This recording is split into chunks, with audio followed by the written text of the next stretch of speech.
Alright gamers, what is going on? Insanity coming at you. Welcome to another Call of Duty Ghost gameplay commentary.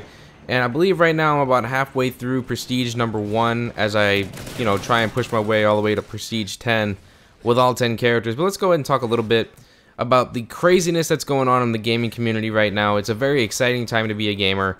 And basically, we are 4 days away from the launch of the PlayStation 4 here in the United States. It is crazy. I'm sorry that the rest of you have got to wait until November 29th, but you know what? You get to live through the rest of us through the power of YouTube. This is such an amazing tool, not only for those who can't afford the system at launch or may have to wait until Christmas or just don't want to get it because they may be getting an Xbox One or vice versa. It'll be the same thing for the Xbox One. You may not be able to afford it, or you may wait to the holidays, or you just don't want to get it. You're getting a PlayStation 4, you know what I'm saying? So this tool is not only a way for you to go ahead and experience the gameplay and the awesomeness that both consoles are going to be offering, it's just a way for content creators to deliver video of the gameplay for you guys to enjoy in many different ways and fashions and different craziness that everyone likes to do in forms of Let's Plays or commentaries or whatever it may be. And this comes a time where a lot of people are going to go ahead and change their style of YouTubing because a new generation means you get a fresh start. What you've done on a current gen systems does not mean what you have to do on next gen systems. It's not the opportunity to try and rinse and repeat what you've already done. There's some channels that will do that because it works for them. If you're a Call of Duty commentator and that's all you do, or you live stream Call of Duty every single day, great. That's good. That's awesome. You're making a living off of it. You're doing wonderful. Myself personally, I made an oath way back when I started YouTube that I would not become a Call of Duty exclusive channel. I never wanted that. I can only handle, the same game for so long. That's why I've been off of Grand Theft Auto for as long as I have been, and everyone's been begging me to go back, is I got a little tired of it. I got burnt out on it. Not only was it the time that all these great games are coming out, like Assassin's Creed and Battlefield and Call of Duty, it was a downward spiral of Grand Theft Auto was great for its time, and it's a bad moment for it. Should it have come out in the spring? You betcha. There would have been nothing to slow anybody down to stop from playing Grand Theft Auto.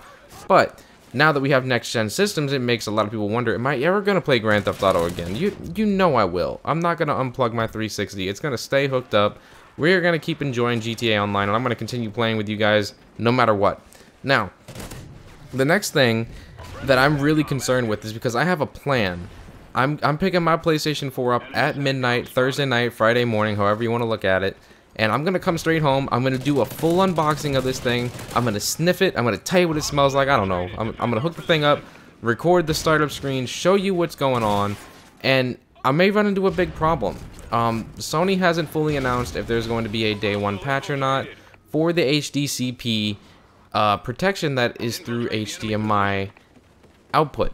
And it's a scary thing because there is no analog output on the PlayStation 4 anymore, so there is no composite or component output. You can't record or you can't showcase on any type of display other than HDMI. So it's a very scary situation for streamers, for YouTubers, for anyone that wants to go ahead and record their gameplay, because if you try to record through HDMI with HDCP, it just doesn't allow it. There's no option to do it. The screen's going to go black, and it's going to stay black until that copyrighted protection is no longer there, and that's what we have to wait on. Sony needs to hurry up and get on the ball with getting this HDCP removed from games, at least. I mean, I can understand them keeping it on their online content for like Hulu and Amazon and things like that, and Blu-rays in general, but for the gameplay aspect of everything, is we want to make sure that we're still able to showcase the world what we can do. And that is just create great content for everyone to enjoy, whether it be Call of Duty, Killzone, Knack, Assassin's Creed, Battlefield. We just want to, without that HDCP removed, everyone who streams and is planning on streaming or recording a PlayStation 4 is going to be stuck. It's going to suck. It's going to suck for everyone because no matter what you try and do, it's not going to work. There is a workaround to get HDCP removed from HDMI, and you have to do HDMI to DVI, and then DVI to HDMI, and that makes it work. But that's too much of a pain in the butt to try and do this workaround to make sure you're able to stream or record HDMI with HDCP included. It's unnecessary.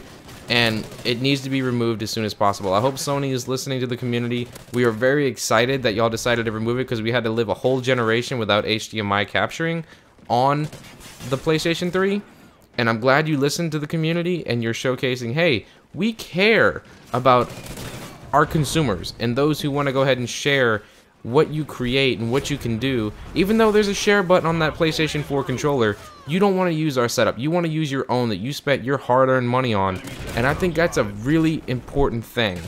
And that's something that Sony should have looked at a long time ago with the PlayStation 3. I mean, component was good. You still got 720p 1080i out of it. You could do 1080p, but it wasn't as crisp and clear as using HDMI. But yeah, that's pretty much all I got, guys. Be sure to go ahead and like, comment, subscribe. Let me know what you want to see on the PlayStation 4, whether it be the UI or certain games, because remember, this channel isn't about me. It's about what you want to see. I'm out, guys.